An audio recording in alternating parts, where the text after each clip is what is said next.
Welcome back to the Haven Homestead podcast, where we learn and grow together on our way to living more sustainable lives. My name is Chris, and this is episode 33. Today I'm joined here by my partner in crime and wife, Lindsay. Hello. And today we're going to be giving a review of our 2017 summer business ventures, about our woofing and Airbnb and podcast and all. It's been a very eventful summer for us. So we're going to let you know about what went on and how successful it was or unsuccessful. But before we get into that, I want to remind you to come on out to havenhomestead.com and check out all the things that we're doing here, pictures of the farm, and some of the things that we offer, books and handicrafts. Also, please consider supporting us on Patreon at www.patreon.com/havenhomestead, where you can support the podcast and the things we're doing here for as little as $1 a month. And now a word from our sponsor. Vic Zatteray and his team at Happy Leaf LED are changing the way growers think about grow lights. Happy Leaf LED is no joke lighting technology that really works. The lights are affordable, powerful, and efficient. With their Anywhere Anytime garden kits, they'll change the way you think about hydroponics too. For more information on Happy Leaf LED, go to happyleafled.com. You'll be happy you did. Well, Lindsay, welcome to the podcast. Now you're here with me. And you're here with me. Sure am. So first we're going to talk about the woofing experience that we've had with our woofers. We've officially had two sets of woofers. Right. Woofers. One was a single person, Mickey from Japan, right, who we interviewed here, and the other group was a group of 3 friends from Boston, who we also interviewed. Right. We've had a couple of other inquiries from people. And one person even stopped by. To see if they maybe want to come and stay a long time woofing for a few months. Maybe. I think that overall it's been a very positive experience. Yeah.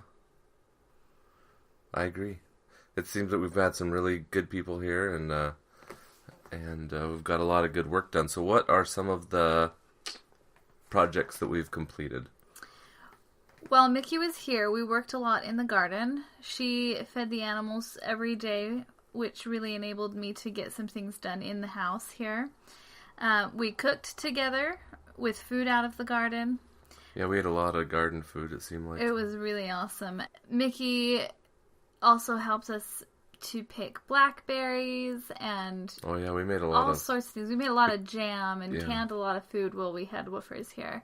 Yeah. Our woofers from Boston, they helped us to clear the orchard area and clear a fence line of blackberries, which is it was just amazing, the work that they were able to do for us. And they also helped us pick berries and cook food from the garden, and they worked in the garden with us. And the set from Boston, they were only here a couple of days. Mickey was here with us for almost 3 weeks in total. And I don't know, I think that the jobs that they did here were really awesome. It was wonderful to have that kind of support and camaraderie on the farm. Yep, I agree. I feel like we really made some good friends. Like even, the Bostonians were only here for a little while, but really enjoyed having them around and made good friends with them. And then Mickey, of course, she was here for so long, it was almost like she's part of the family. By the time she left, went and saw her off when she got on the train to continue her journey, and it was kind of neat having that kind of connection with people that we didn't know before that. Yeah, it was really a very connecting sort of service. I don't know, the WOOF program's really a good way to get connected with other people who like what you like, I think. I agree. You mentioned that we ate a lot, or I mentioned that we ate a lot of food, and that we worked a lot in the garden. How did that all go? seemed like we were able to cook a lot of really wholesome food for the woofers, and when people were from Airbnb were here at the same time. We made a lot of really good meals that a lot of what we made came from here, whether it was rabbit or vegetables, and we got so many cucumbers. Never had such a good year in cucumbers.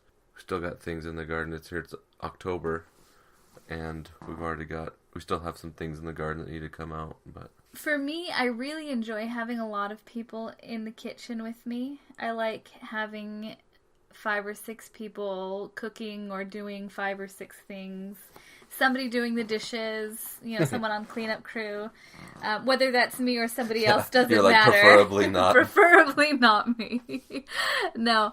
Somebody on dishes, somebody else cooking dinner, somebody else putting up food, and everybody working together. Hey, can you pass this? Hey, can you pass that? I really enjoy that. And that was probably my favorite part about cooking with our woofers. But you mentioned also we had our Airbnb guests at the same time. I think that August was the busiest month, maybe of my entire life, but also probably one of the best because of that. We had an Airbnb guest every other day, sometimes for 3 or 4 days. Like every day that was available, we had somebody here. Yeah, we had a lot of guests here for Airbnb. And then we had the woofers on top of that. So there was, at one point, we were cooking for like 13 people. Yeah, we had some friends over and their 2 kids. And then the woofers and Airbnb people. And also some other guests over on the same night. Missionaries, I think, had come over. And there was like 6 of them. So we had a really big group that one night. I think we didn't have enough plates and bowls for everybody. We ate in shifts. So we ate in shifts. The like, kids and the moms ate first while everybody was outside working and still finishing up. And I was like, well, the dinner's ready. Let's get the kids and the moms fed. And then when everybody else came in, we ate in shifts that day because we didn't have enough plates. I said, well, we don't have enough bowls, so you guys better, if you want dessert, you better go wash your bowl so you can eat your dessert in there. And we made some homemade ice cream with jam that we made with the woofers, and that was amazing. So the food experience this summer was really an awesome food experience, and I think that was a really cool part of having all those people there, is that we were able to share those whole food, wholesome and positive experiences with people that may not have had those experiences before, because our woofers, though they kind of live the lifestyle where they would eat whole foods, they didn't necessarily have the connection that they did when they were here eating food from our farm. Yeah, that they picked and then they ate and animals that they fed, usually the whole food kind of comes from the farmer's market on a lot of people's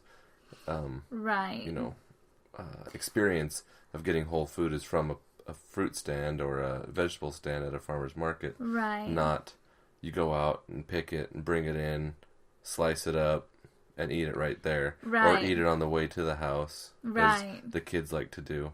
I think Emma's getting blackberries for forever.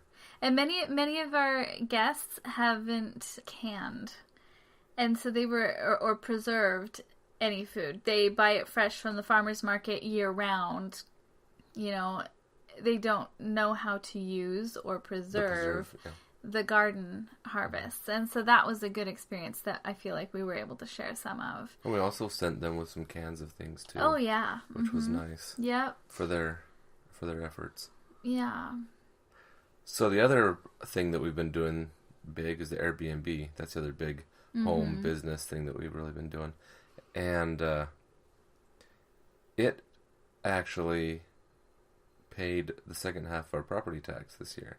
It could have paid for the whole property tax. It could have paid for the whole property tax. Yeah. So we bought fencing and cage material and other things for our business, business expenses from what we got through Airbnb. So that really, I feel like it was really successful, really helped out.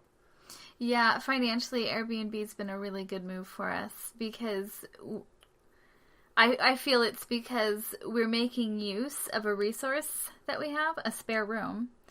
And we're putting it to use, putting it to work for us, instead of letting it drain us by having it be a store-all place for the junk that we buy. Or space to heat that we don't need to, no one lives in. Right. So it's being put to use, and I feel like, again, it's been very financially successful for us, which has really been awesome. And we're exploring some other avenues of advertising to get more people here off of the tourist season, because that's where most people are coming, is to see Mount Rainier and Mount St. Helens. Yeah. And there's really not that many rooms in our area.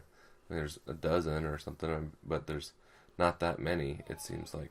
Right. So the summer season here in Washington, where we're living in Lewis County, is tourist season for all the national parks and state parks that are around us. And that we really took advantage of that this year by putting our Airbnb up in April before the tourist season began. And now that the tourist season's fallen off, we've had maybe 3 guests book since tourist season ended. But luckily we've got the ideas out there for, contacting people who hold classes. Right behind us there's a gun range that holds firearms classes all year round. And so we're trying to get someone from there out here so they can put our Airbnb They want to come by and see it first. Yeah, they want to come and see. And then they'll put it in theirs for recommended lodging close by for people that come out for the firearms classes. And they have firearms classes all year round, so we could legitimately have someone here every other weekend whenever they have their classes, and that would help boost that income as well.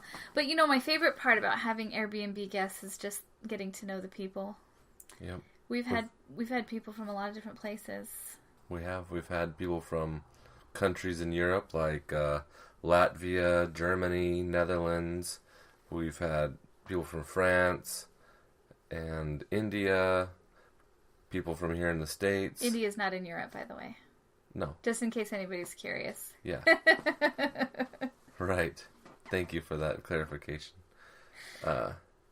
We've also had people from all over the States stay with us. Oh, we had 3 guys from England. Oh, yeah, that was cool. Those guys were so cool. They were really fun. They went out to the water, the lake that's close by, the reservoir, and they went on the rope swing, and one of the guys got his arm caught on the rope swing and had this huge bruise. He came in and they showed me the videos. They're like young 20-something guys and 20-year-olds. And so they're just like totally okay with it and just thought it was hilarious that he had gotten hurt, but no broken skin, just really bad rope burn. And bruise. Yeah. Yeah, it was a big bruise. Yeah, all along under his armpit and stuff. But, yeah, it's the adventures from America, I guess. Well, I kind of feel like I get to live my travel bug vicariously through them. Like, I kind of have a wandering spirit. I've always loved the idea of traveling, but I kind of like staying home too. Mm-hmm. Both you and I have that. Mm-hmm. Like, we both want to go and see the world, but we have a really hard time leaving home. Yeah, I like seeing places, but as soon as I'm driving out the driveway, I'm kind of wishing that I wasn't going anywhere. Yeah. So having these people from all these countries, it's like bringing the world to us instead of us going to the world. And so I really enjoy that. I really enjoy getting to see the world through other people who come to my home, and I really enjoy that. Also, one thing that I like to do is, if they're willing to, look on Google Earth and see where they live at. Oh, yeah. Because sometimes you can see a street view of what their house looks like, where they live. And like, for instance, one of the guys from England, his parents have a bed and breakfast on Airbnb. I think it was on Airbnb. I don't think it was on Airbnb, but I think his parents were maybe talking about putting it on maybe. Airbnb. I don't think it had been. Right. It's a long-standing B&B there.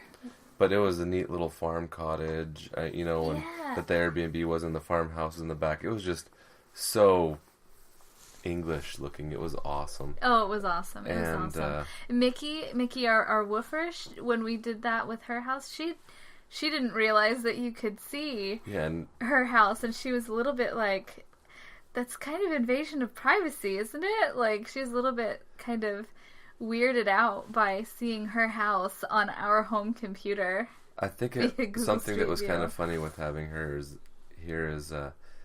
well, a lot of people don't really get my sense of humor.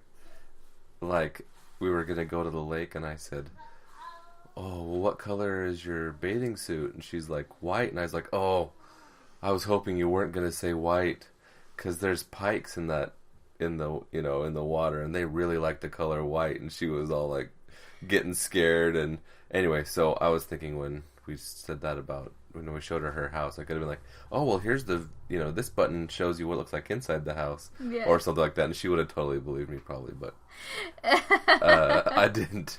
Chris has a very dry and sarcastic sort of sense of humor that I find particularly hilarious, and I realize that not everybody else gets it, so sometimes I have to explain for him. Some people get offended, actually, when I try to be funny. Yeah, I think it's all in the delivery, love. Maybe you need to work on it. Yeah, delivery is probably. Yeah.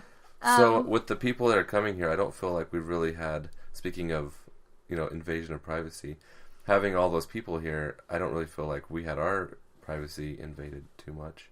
I think that everyone has been very respectful, really nice. Right, really upstanding and good people. Clean. I have not felt once this entire summer like we were unsafe. Right. I have not felt once, not even once, that I've regretted putting up that spare room. Right. Because everything that's come out of it has been a positive experience. We've had wonderful people come and share, our family scripture time with us. We've had a lot of really wonderful people share their own beliefs with us. We've had people who just really love the kids. I don't know. If you love my kids, I like you. Yeah, a lot of people really like the kids. Well, our kids are super friendly, so it helps. It does.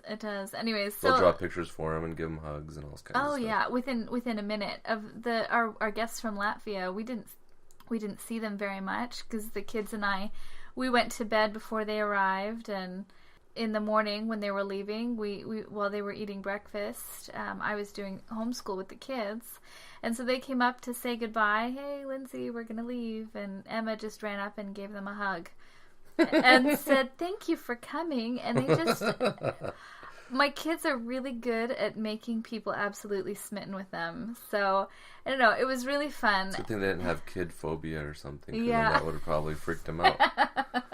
Another thing that we've done is the classes at the college. Mm-hmm. That's one of the kind of things we've been doing for a long time since we've been out here. But just recently did we get that back into the college deal. And so far we've had 2 classes. So we've had, 4 classes that we posted? And 2 classes we had students at. Oh, so far. We've had students at every class so far then. We've had students at every class so far this summer, but we had 2 classes or 3 classes this summer that we had put in that they didn't send out the flyer through the whole county. There was some budget reason why they didn't send out the continuing education class roster to the county, to their regular mailing list. And everybody knows the power of a mailing list, right? Yeah, seriously. So very few people were registering for the classes through the continuing education program there at Centralia College. So then they finally got back to having their roster or their catalog, that's what it is, their course catalog mailed to the county. And we've had students at every class since. So we've had a rabbit class and a beginning gardening class. Yeah. And then we're going to have a chicken and then another rabbit class in November. And that takes care of this semester's classes. Then January we're going to have a few more classes. A few that we didn't have before, like Intro to Permaculture and Seed Starting, right? Are the classes that we're going to do that are different. So we're going to have the beginning gardening, rabbit care and processing, chicken care and processing, the Intro to Permaculture and Seed Starting. We're having 5 classes in the spring, right? Yes, I think so. So those will be up on the website with the dates. Yes. And then we also wrote some books. You wrote some books. Yes. And I read some books that you wrote. So you wish you read my books. Already published How to DIY Anything. Yeah, that was a good experience. It's published, it's out there. The only thing I have left to do is record the audiobook, which I need your help with. So we're going to get that out hopefully sometime before Christmas. Okay.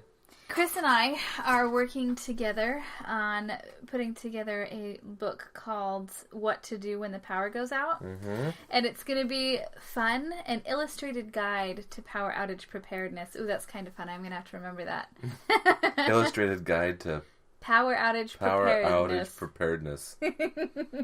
Nice. So we're going to have different people with their scenarios, their level of preparedness, or maybe their situation. Something like that. A mother or single mom or a single person, Mm-hmm. and then maybe a family, and maybe someone who lives right in an apartment. I don't know what. It's still an idea in process. So we're definitely going to have a woman named Sally. I have her chapter already written, and we're definitely going to have maybe Sam or somebody who's a lineman working for a power company who's going to be doing the educating. So there will be a fun part of the chapter that'll be like fun with Dick and Jane novel sort of level of writing and funness with illustrations.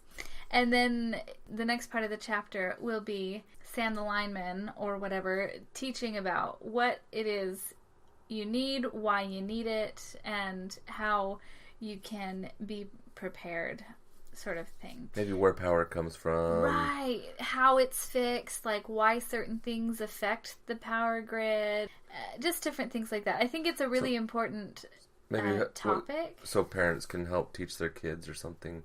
Like, well, I guess it should be...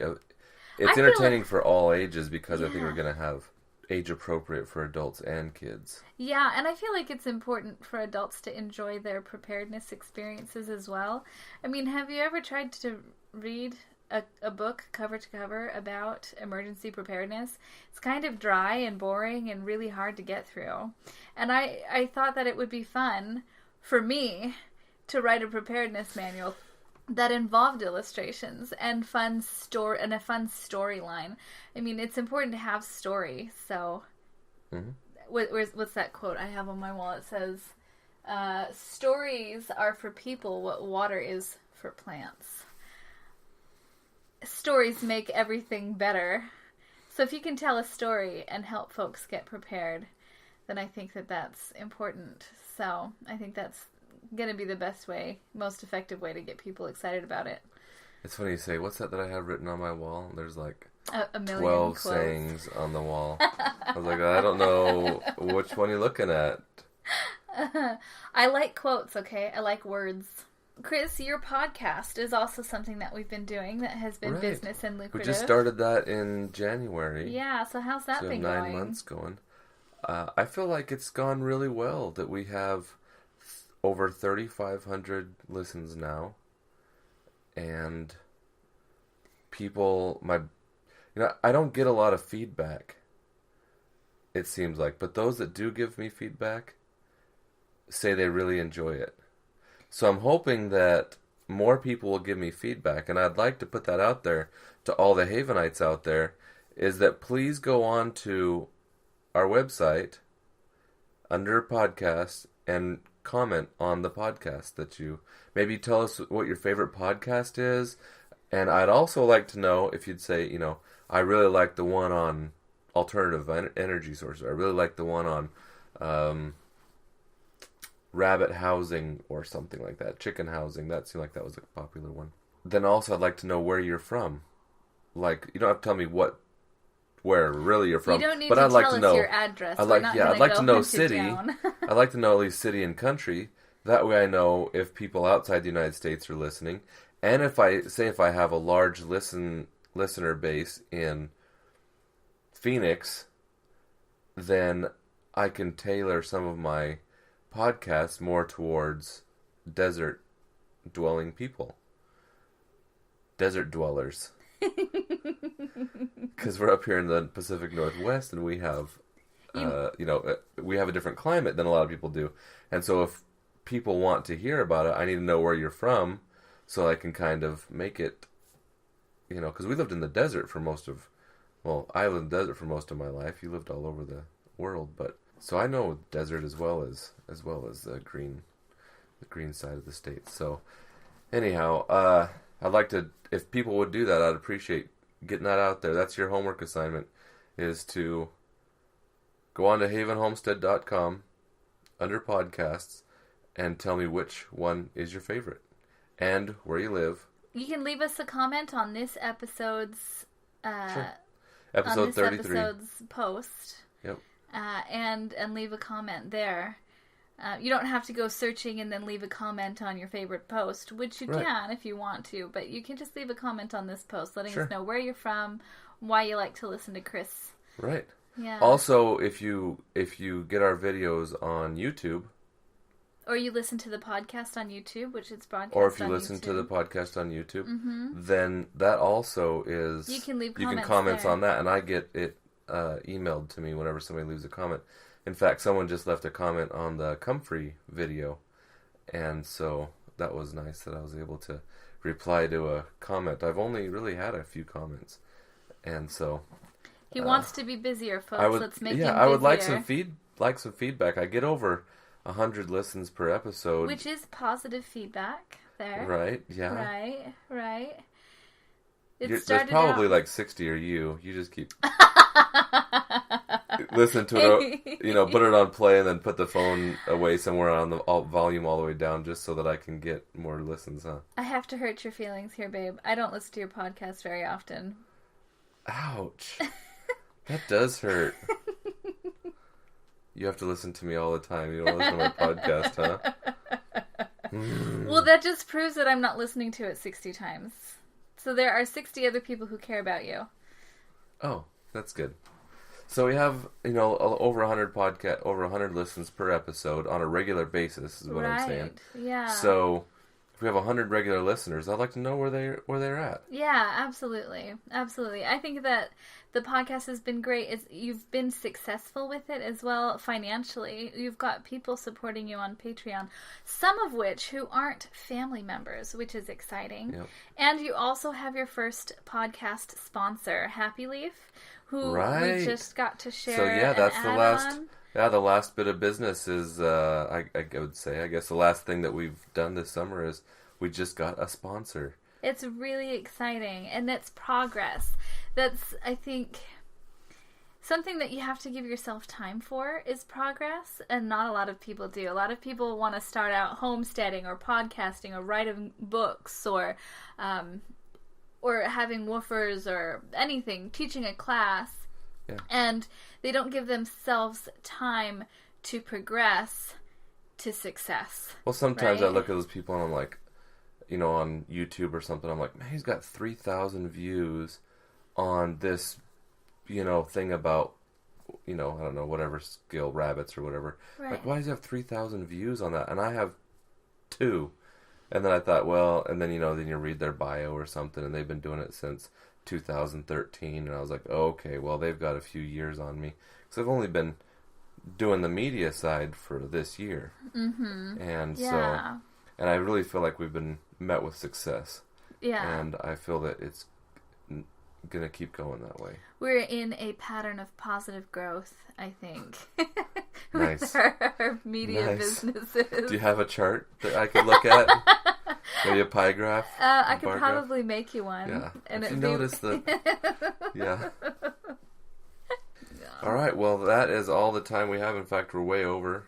I hope that our commentary has helped you in some way, dear Havenite. That if you're thinking about starting your own homestead business, do it. Oh, my sister just started her own soap business, Mietchen Manor Soaps. Yeah. And they're on Facebook. It's Mietchen. Is it just Mietchen? It's Mietchen, Mietchen. Manor Soaps. Yeah. And I think they $4 or $5 a bar or something like that. Yeah, and it's all homemade. She makes it right there in her house. All sustainable. She tries to keep it all sustainable and as close to from scratch as possible. And we have a few bars that she's let us try out, and they're awesome. I really like the oatmeal honey one. It makes my skin feel so soft. And it's got like a little grit in it, so it's oatmeal walnut honey. It's like a really delicious breakfast food in a soap. Doesn't taste that good though. I think it might be the glycerin that gave me an upset tummy last time. But it's like exfoliating too. It's really nice. Yeah. But so anybody out there who wants to start a business, I would really, encourage you to do that. And you don't have to be making thousands and thousands of dollars right off the top. I mean, just start slow and diversify. And I think that, and that's what we've done. And none of our businesses have, made us tons of money, but I feel that they all together have really helped us this year. Absolutely. I think it was Jeff Lawton that was teaching about, when he was teaching about permaculture, he said everyone always wants the fast, big solution to whatever problem it is they're trying to solve. And you really need to look for the slow and small solutions. And that's sustainable. That's permaculture. Right. And that's the small and sustainable. Over time, that's the one that will be able to stand the test of time. Yep. Yeah. All right. Well, thanks, Lindsay, for being here on the podcast and talking with me today on this rainy afternoon. Typical of the Pacific Northwest. Yeah. Thanks for being here with me. Oh, you're welcome. Well, this has been another edition of the Haven Homestead podcast, where we learn and grow together on our way to living more sustainable lives. Thanks for listening.